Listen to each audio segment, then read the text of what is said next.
Hello everyone, যেরকম আমি তোমাদেরকে প্রমিস করেছিলাম আমি আমার চ্যানেলে ট্যাক্সেশন অর্থাৎ ডিরেক্ট ট্যাক্স এবং ডিরেক্ট ট্যাক্স সম্বন্ধিত সমস্ত ভিডিও তোমাদের কাছে পার্ট বাই পার্ট পৌঁছে দেবো এবং সেটার অলমোস্ট অনেকটাই কমপ্লিট হয়েছে। আমি ডিরেক্ট ট্যাক্সের যে ইনকামের 4টে হেড হয় সেই 4টে হেডেরই ভিডিও তোমাদের কাছে দিয়ে দিয়েছি এবং আজকে আমি লাস্ট হেড হচ্ছে অর্থাৎ ইনকাম ফ্রম আদার সোর্স যে চ্যাপ্টারটা আমাদের বাকি রয়ে গেছে সেই চ্যাপ্টারটা সম্পর্কে আজকে তোমাদেরকে ধারণা দেবো এবং সেই চ্যাপ্টারটা তোমাদেরকে করানোর চেষ্টা করব। আগের 4টে হেড কিন্তু অবশ্যই তোমাদেরকে দেখে নিতে হবে, নাহলে কিন্তু তোমরা এই হেডটা বুঝতে পারবে না। তো সুতরাং আগের হেডগুলো অবশ্যই দেখে নেবে, আমি ডিসক্রিপশন বক্সে তার লিঙ্ক দিয়ে দেবো, তোমরা সেখান থেকে ভিডিওগুলোকে আগে দেখে নিও। তারপরে ইনকাম ফ্রম আদার সোর্সের চ্যাপ্টার আজকে যেটা আমি করাবো সেটাকে ভালো মতো দেখো। তো ইনকাম ফ্রম আদার সোর্স হচ্ছে যে সমস্ত ইনকামগুলো আমাদের আগের 4টে হেড অর্থাৎ income from salary, income from house property, income from business and profession, income from capital gain, এই 4টে হেডে আসে না, সেই ইনকামগুলো আদার সোর্সেসে আসে। তো এই আদার সোর্স সম্পর্কে সম্পূর্ণ একটা বিস্তারিত ধারণা আজকে এই ভিডিওতে আমি দেবো। তো ভিডিওটা কোথাও স্কিপ করবে না, কারণ স্কিপ করলে পরেই কিন্তু সমস্তটা কিন্তু ভেস্তে যায় এবং তোমরা কিন্তু কোনো জায়গা বুঝতে পারবে না, মিস করে যাবে পয়েন্টস। তো সুতরাং ভালো মতো ভিডিওটাকে কোনো জায়গা পজ করবে না, কোনো জায়গা স্কিপ করবে না, পুরো ভিডিওটাকে ভালো মতো দেখবে। আমি আশা রাখবো যে ইনকাম ফ্রম আদার সোর্স, যেটা খুব একটা বেশি ভিডিও পাওয়া যায় না ইউটিউবে, তো সেই ভিডিওটা আমি দেওয়ার চেষ্টা করবো এবং তোমাদেরকে খুব ইজিলি বোঝানোর চেষ্টা করবো। তো welcome everyone to accounting basic YouTube channel where you can learn the basic. So without wasting any time, let's start the class.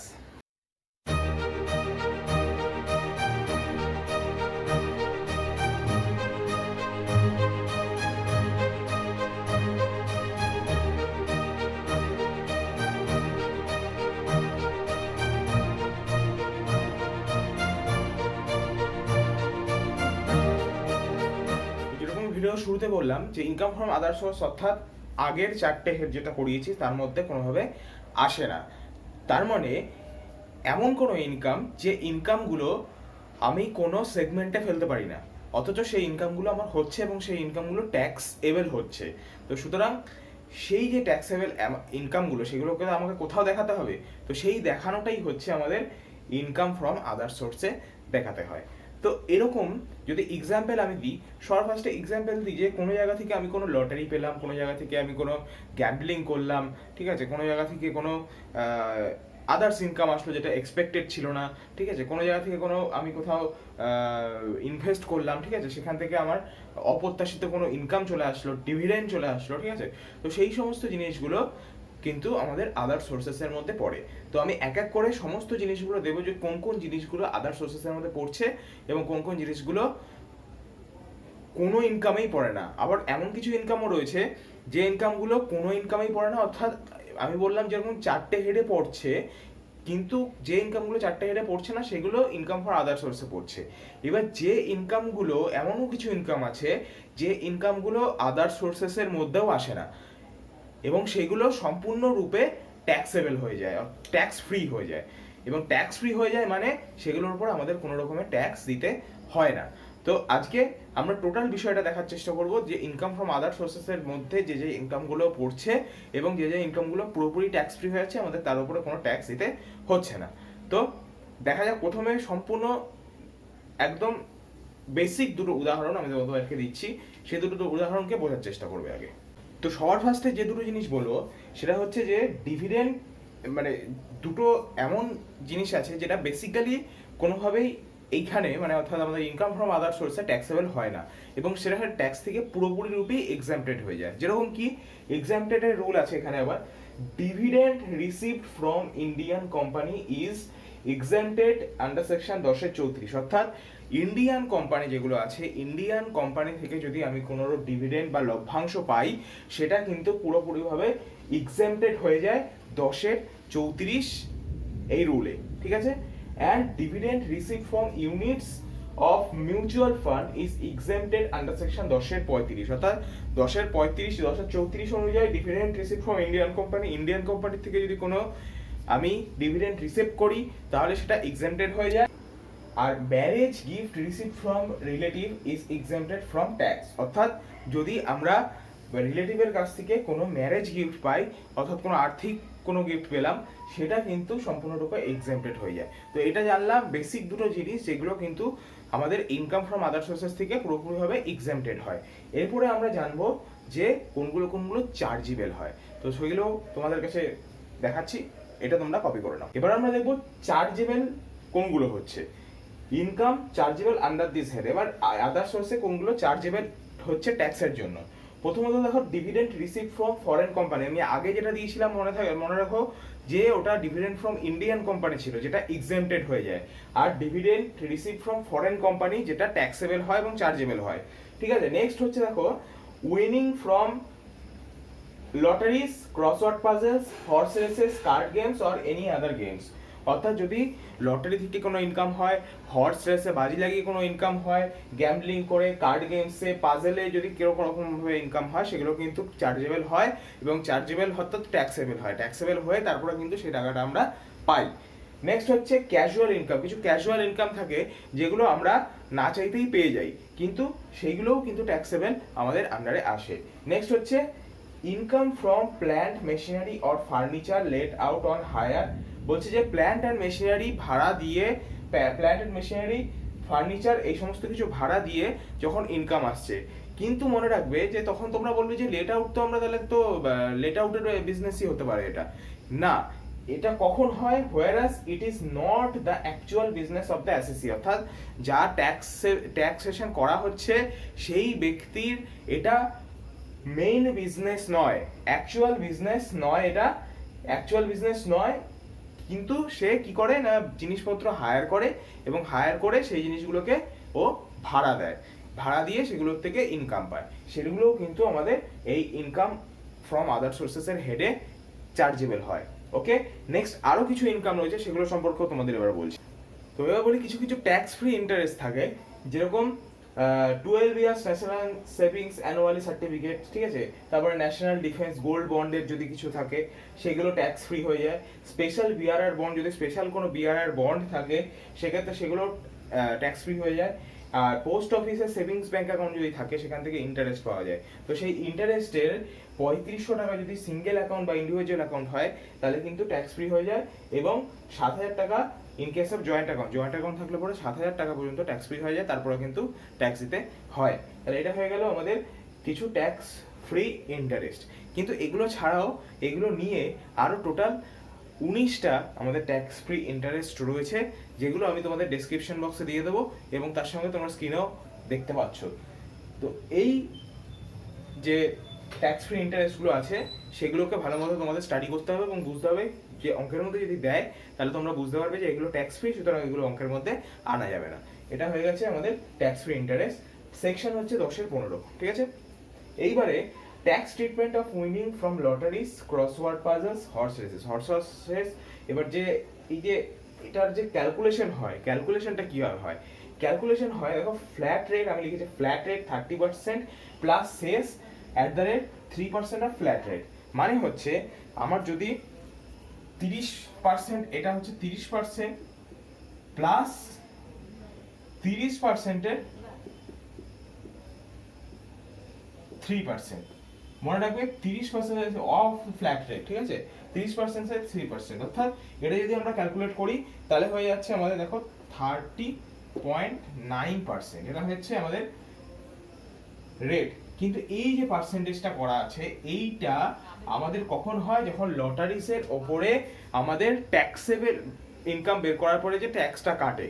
অর্থাৎ লটারিটা আমরা তো পাই লটারি থেকে ইনকামটা, কিন্তু সেটা সেখান থেকে যেটা কাটে সেই কাটাটা বলা হয় টিডিএস। অর্থাৎ এই যে রেটটা কাটলো এই রেটটা হচ্ছে টিডিএস বলা হয়। অর্থাৎ এই যে কাটা এটা কিন্তু পুরো লটারির যে ইনকাম সেই ইনকাম থেকে এই টিডিএসটা কেটে তবে কিন্তু আমরা ইনকাম হাতে পাই, ঠিক আছে।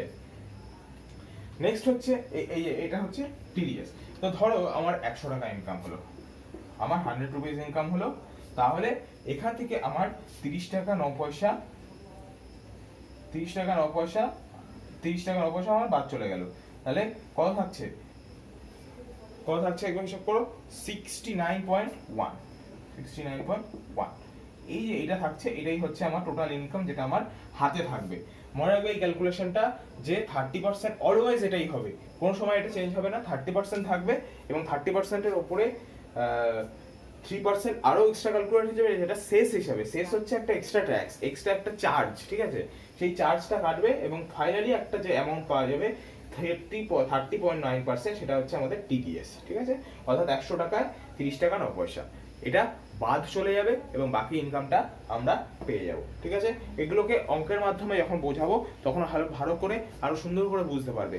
এই হচ্ছে আমাদের ছিল total income from other sources এর বেসিক কনসেপ্ট, থিওরি কনসেপ্ট। এবার আমরা এটার ওপরে ম্যাথ সলভ করার চেষ্টা করবো, ইলাস্ট্রেশন সলভ করার চেষ্টা করবো, যাতে তোমরা যেই ভিডিওগুলো প্রায় ইউটিউবে নেই বললেই চলে ইনকাম ফ্রম আদার সোর্সেস এর ইলাস্ট্রেশন, তোমাদের সেটাই আমি করাবো এখন, যে ইনকাম ফ্রম আদার সোর্সেস এর ইলাস্ট্রেশন কিভাবে সলভ করে। তো এই জিনিসগুলো ভালো করে আগে ঝালিয়ে নাও, মাথায় জিনিসটা পুরো প্রপারলি নিয়ে নাও, তারপরে আমি ইনকাম ফ্রম আদার সোর্সের থিওরি। তার আগে একটা জিনিস বলে দিই, যে এই যে টোটাল যে ব্যাপারটা আমি এতক্ষণ লিখে রেখেছিলাম এটা কিন্তু বলিনি, টোটাল যে ব্যাপারটা income from other sources, total ব্যাপারটা সেকশন 56 থেকে 59 এর মধ্যে পড়ে, অর্থাৎ যত ট্যাক্সেবল ট্যাক্সেশনের ব্যাপার আসে ইনকাম ফ্রম আদার সোর্সেসে, সমস্তটা কিন্তু এই 56 থেকে 59 আন্ডার সেকশনের মধ্যে পড়ে, ঠিক আছে। নেক্সট আমরা যাব ইলাস্ট্রেশনে, ওকে। তো এটাকে তোমরা তুলে নাও। ইলাস্ট্রেশন 1 আমরা আজকে সলভ করব এখন। সেই ইলাস্ট্রেশন 1 সলভের ব্যাপারটাও ভালো করে দেখে নেবে যে কিভাবে হবে। পুরো ব্যাপারটা থিওরি চ্যাপ্টার থেকে ভালো মতো দেখে নাও, তারপরে আমরা ইলাস্ট্রেশন সলভ করছি এখন। তো ইলাস্ট্রেশন সলভের ব্যাপারটা দেখো, বলছে যে compute income from other sources of Shri Bimal. বেশি সময় নষ্ট করবো না কোশ্চেন পড়া, তোমাদের কোশ্চেন তোমাদের স্ক্রিনের উপরে এসছে, ভালো করে দেখে নাও। এখানে বলেছে দেখো, ইন্টারেস্ট অন ব্যাংক ডিপোজিট দেওয়া আছে 10,000 টাকা, interest from WB state lottery দেওয়া আছে 1,38,200 টাকা, যেখানে নেট টিডিএস আমাকে বলে দিয়েছে 30.9%, অবশ্যই কাটবে, এটা মনে রাখবে মাথায় সবসময় যে এটাই কাটবে। Income from house property 36,000, dividend from income Indian company 12,000 টাকা, fees receive from examining answer scripts 10,000 টাকা, ঠিক আছে। তো এবার বলেছে এখানে আমাকে এটাকে সলভ করতে। তো দেখো কিভাবে সলভ করতে হয়। প্রথমে তো যেরকম ভাবে লেখা সেরকম ভাবে লেখা থাকবে, যে computation of taxable income from other sources, ঠিক আছে। তারপরে যেরকম ভাবে আমরা করব, দেখো 1 নম্বরে দিয়েছে, প্রথমেই 1 নম্বরে যেটা দিয়েছে সেটা হচ্ছে interest on bank deposit, interest on bank deposit, ঠিক আছে। ব্যাংক ডিপোজিট দিয়েছে, দেখো টাকা হচ্ছে 10,000 টাকা, ভালো করে দেখবে সলভ রিলেশনটা এরকম ভাবেই হবে, ঠিক আছে, 10,000 টাকা। এবার দেখো 2 নম্বরে দিয়েছে, দেখো এখানে দিয়ে দিয়েছে প্রথমে ওয়েস্ট বেঙ্গল লটারি থেকে ইনকাম হয়েছে, তো এখানে দেখো income from WB state lottery, ঠিক আছে। তো এখান থেকে ইনকাম হয়েছে, দেখো বলছে এবার নেট দিয়ে দিয়েছে আমাকে, কিন্তু আমরা জানি যে গ্রসের উপরে করতে হয়, ঠিক আছে। সবসময় মনে রাখবে যে এটা কিন্তু আমাদের গ্রসের উপরে করতে হবে। গ্রস বের করতে গেলে আমাদের নিয়ম হচ্ছে যে দেখো 100 টাকা যদি আমার ইনকাম হয়, তাহলে 100 টাকা যদি আমার ইনকাম হয়, তাহলে আমার ওখানে চলে যায় 30.9, অর্থাৎ 69.1, এইটা আমাদের কাছে কিন্তু পড়ে থাকে। তাহলে আমাদের এখানে ক্যালকুলেশনটা এরকম হবে যে 1,38,200 এটা আমরা টোটাল ইনকাম করেছি বাই 69, অর্থাৎ যেটা আমরা পাবো ইনটু 100, ঠিক আছে। এইভাবে গ্রস আমরা বের করে নিতে পারি। তো এইভাবে টিডিএস কাটিয়ে, এখান থেকে এই যে টিডিএস কাটালাম, টিডিএস কাটিয়ে এই যে ইনকামটা পাবো, এটার গ্রস করতে হবে আমাদের এখানে অ্যামাউন্টে। তো গ্রস করে এখানে আসবে 2 লাখ রুপিস, 2 লাখ রুপিস। মনে রাখবে গ্রস করতে গেলে 100 দিয়ে কিন্তু আমাদের করতেই হবে, ঠিক আছে। এটা হচ্ছে শর্ত নেট থেকে গ্রসে আনার। এবার দেখো 3 নম্বর, দেখো 3 নম্বর বলছে দেখো dividend from Indian company, dividend from Indian company. আমরা জানি ইন্ডিয়ান কোম্পানি থেকে যদি কোনো ডিভিডেন্ড পাওয়া যায় সেটা এক্সেম্পটেড হয়ে যায় 10-34 রুলে। তাহলে আমরা এখানে লিখে দেব এক্সেম্পটেড আন্ডার সেকশন 10-14, অর্থাৎ এখানে এটা কোনো রকমের ভাবে ট্যাক্সেবল নয়। সুতরাং এখানে আমরা এটাকে অ্যামাউন্টটাকে নীল লিখে দেব, ঠিক আছে, যতই এখানে আমাদের কাছে অ্যামাউন্ট দেওয়া থাকুক। নেক্সট হচ্ছে দেখো আচ্ছা এইটা 4 নম্বর ছিল, এটা 4 নম্বর ছিল। 3 নম্বরে একটা পয়েন্ট আমি মিস করে গেছি, যেটা হচ্ছে income from house property. House প্রপার্টির ইনকাম কিন্তু এখানে কখনোই আসে না। হাউস প্রপার্টির ইনকাম হাউস প্রপার্টি দেখাবো, আদার সোর্সেসে কেন দেখাবো, তাই না? তো সুতরাং এখানে এই জিনিসটা আসবে না। থার্ড পয়েন্টটা, 4 নম্বর পয়েন্ট আমি করে দিয়েছি। এবার 5 নম্বর পয়েন্ট দেখো। 5 নম্বর পয়েন্ট বলছে যে fees received from examining answer script. এটা তো অবশ্যই আসবে। Fees received from examining answer script, অর্থাৎ খাতা দেখার জন্য ফিস পাচ্ছে 10,000 টাকা। ঠিক আছে, টোটাল অ্যামাউন্টটা বেরিয়ে যাবে দেখো 2,20,000 টাকা, 2,20,000 টাকা। তাহলে এইটা যেটা বেরিয়ে গেল, এটা আমাদের বেরিয়ে গেল ইনকাম ফ্রম আদার সোর্সেস। ঠিক আছে, এটা বেরিয়ে গেল আমাদের ইনকাম ফ্রম আদার সোর্সেস। দেখো কিছুই না, অঙ্কটার মধ্যে আমরা just interest from bank deposit বের করলাম, সেখান থেকে আমরা income from West Bengal lottery বের করলাম তার মধ্যে, কিন্তু সেখানে আমাদের নেট দেওয়া ছিল, নেট কোশ্চেনের মধ্যে নেট দেওয়া ছিল। নেটটাকে আমাদের গ্রসে বের করতে গিয়ে আমাদের এখানে 100 করতে হলো, নাহলে কিন্তু আমরা জাস্ট সেটা দিয়ে এটাকে ভাগ করে দিলে যে অ্যামাউন্টটা পেতাম সেটা এখানে বসে যেত। ঠিক আছে, তাহলে গ্রসটা আমরা পেয়ে গেলাম। নেক্সট হচ্ছে ডিভিডেন্ড ফ্রম ইন্ডিয়ান কোম্পানি আমরা পেয়ে গেলাম 10-14 রুলে, সরি 10-34 হবে, এটা 10-34 রুলে আমরা ইন্ডিয়ান ফ্রম ডিভিডেন্ড কোম্পানি, এটা এক্সামটেড হয়ে যায়, কোনো রকম ট্যাক্স দিতে হয় না, সেটা নীল লিখে দিলাম। আর fees receive from examining answer script দেখার জন্য 10,000 টাকা ফিস পেয়েছে। তো টোটালটা মিলিয়ে একদম ইনকাম ফ্রম আদার সোর্সেস পেয়ে গেলাম। কিন্তু 3 নম্বর পয়েন্টটা যেটা আমাদের কাছে এখানে আসেনি, সেই 3 নম্বর পয়েন্টটা এখানে আমাদেরকে জাস্ট লিখে দিতে হবে যে income from house property is not taxable under the head income from other sources। ঠিক আছে, ইনকাম ফর আদার সোর্সেসে এটা ট্যাক্সেবল হয় না, তো সেটা আমাদেরকে নোটে লিখে দিতে হলো 3 নম্বর পয়েন্টটা, যেটা হাউস প্রপার্টি ছিল। তো এই যে টোটাল যে ব্যাপারটা দেখলে, এটা হচ্ছে আমাদের ফার্স্ট ইলাস্ট্রেশন ছিল, যেটাকে সলভ করে আমি তোমাদের দেখালাম। নেক্সট আমরা ইলাস্ট্রেশন 2 এ যাব, যেটাকে দেখলে পরে তোমরা আরো ভালো করে পুরো জিনিসটা ক্লিয়ার হয়ে যাবে এবং ইনকাম ফর আদার সোর্সের অঙ্ক তোমরা এক্সামে পারবে। তো যাচ্ছে নেক্সট আমাদের সেকেন্ড ইলাস্ট্রেশন। এবার আমরা ইনকাম আদার সোর্সেসের প্রবলেম নাম্বার 2 সলভ করবো, ইলাস্ট্রেশন নাম্বার 2, যেখানে আমরা দেখব যে এখানে আমাদের প্রথম পয়েন্টেই স্ক্রিনের উপর আমাদের কোশ্চেন ভেসে উঠছে। প্রথম পয়েন্টে রয়েছে যে রেন্ট ফ্রম ভ্যাকান্ট ল্যান্ড 10,000 টাকা ভ্যাকান্ট ল্যান্ডের জন্য পাচ্ছে। ইন্টারেস্ট অন ব্যাংক ডিপোজিটের জন্য দেখো গ্রস বলে দিয়েছে এখানে 4 লাখ টাকা, মনে রাখবে 40,000 টাকা মনে রাখবে, এখানে সমস্ত কিছু কিন্তু গ্রসই আসে। ঠিক আছে, নেট আমরা নিতে পারি না। Income receive from horse race 69,100 টাকা হর্স রেসের কাছ থেকে পাওয়া গেছে, এবং এখানে ট্যাক্স ডিডাক্টেড সোর্স একেবারে অ্যামাউন্টই বলে দিয়েছে, এখানে কোনো রকমের আমাকে কোনো রকমের পার্সেন্টেজ দেয়নি। 30,900 টাকা আমাকে এখানে পুরো এটাই বলে দিয়েছে। ঠিক আছে, নেক্সট আমরা যেটা পড়বো সেটা হচ্ছে কি remuneration received as head examiner. Head এক্সামিনারকে রিভিনিউরেশন দিয়েছে এক্সপেন্সেস রিলেটিং টু দিস 2,000। ঠিক আছে, 2,000 টাকা পাওয়া গেছে এবং 2,000 টাকা এক্সপেন্সেস হয়েছে, এখানে 10,000 টাকা আমাদের টোটাল দিয়েছে। তো এক্সপেন্সেস বাদ দিয়ে করতে হয়, আমি তোমাদেরকে রুলে দেখিয়েছিলাম, তো সেরকমভাবেই বাদ দিয়েই করবো। তো এবারে এই 4টে পয়েন্ট আমাদেরকে দিয়েছে, ছোট ছোট অঙ্ক হয় ইনকাম ফ্রম আদার সোর্সেসে। তো এখানে আমরা সেকেন্ড ইলাস্ট্রেশন সলভ করবো। দেখো প্রথমেই রয়েছে 1 নম্বরে রেন্ট ফ্রম ভ্যাকান্ট ল্যান্ড, 1 নম্বরে রয়েছে রেন্ট ফ্রম ভ্যাকান্ট ল্যান্ড, অর্থাৎ ফাঁকা ল্যান্ড থেকে কোনোভাবে ইনকাম আসছে, তো সেটা অ্যামাউন্ট দিয়ে দিয়েছে 10,000 টাকা। নেক্সট বলছে 2 নম্বরে যে interest on bank deposit, interest on bank deposit, দেখো এখানে আমাকে গ্রসই দিয়েছে, ব্র্যাকেটে গ্রসই লিখবো আমরা এখানে, গ্রস। ঠিক আছে, গ্রস লিখলাম। নেট এখানে কোনোভাবেই আসে না, আমাদেরকে গ্রসটা করেই করতে হতো, যদি নেট থাকতো গ্রস করেই করতে হবে এভাবে 100 দিয়ে। 3 income received from horse race থেকে ইনকাম এসছে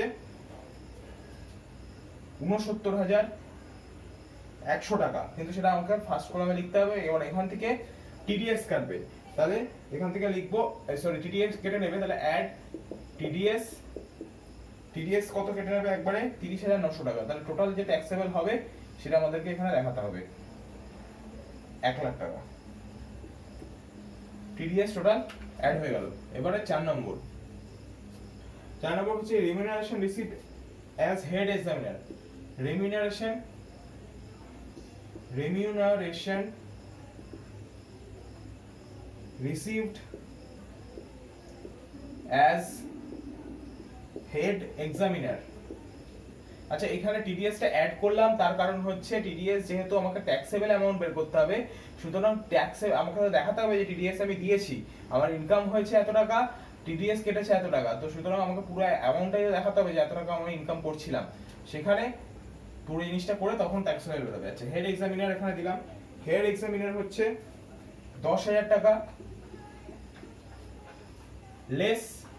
দেখো এর সাথে এক্সপেন্সেস আমি বলেছিলাম,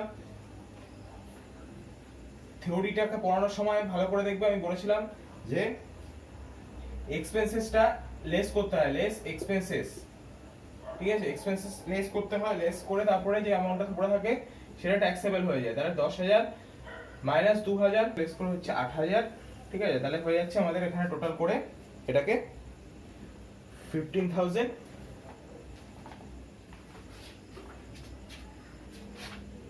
1,58,000 টাকা, 1,58,000 টাকা, ঠিক আছে। তাহলে এটা আমাদের বেরিয়ে গেল taxable income from others sources, ঠিক আছে। তো এই হয়ে গেল প্রবলেম সলভ। এবার ইলাস্ট্রেশন 2 আমাদের সলভ হয়ে গেল, এটা তোমরা কপি করে নাও। এই ভিডিওর মধ্যে যেরকম তোমরা দেখলে ইনকাম ফ্রম আদার সোর্সেস এর পুরো চ্যাপ্টারটা কভার হলো, যেখানে তোমরা থিওরি পার্ট, বেসিক কনসেপ্ট এবং তার সঙ্গে ইলাস্ট্রেশনের পার্টও দুটো সলভ করে দেখালাম আমি। তো আশা করি ইনকাম ফ্রম আদার সোর্সেস এর চ্যাপ্টারটা পুরোপুরি বোঝা গেছে। যেরকম ইনকাম ফ্রম আদার্স হেডগুলো যেরকম আমি বুঝিয়েছিলাম সেরকমভাবে এইটাও একটা হেড। তো 5টা হেড টোটালি কমপ্লিট করে দিলাম, এবং দেখা হবে পরবর্তী নেক্সট আরও ইন্টারেস্টিং ভিডিও নিয়ে। ততক্ষণ keep learning and stay safe.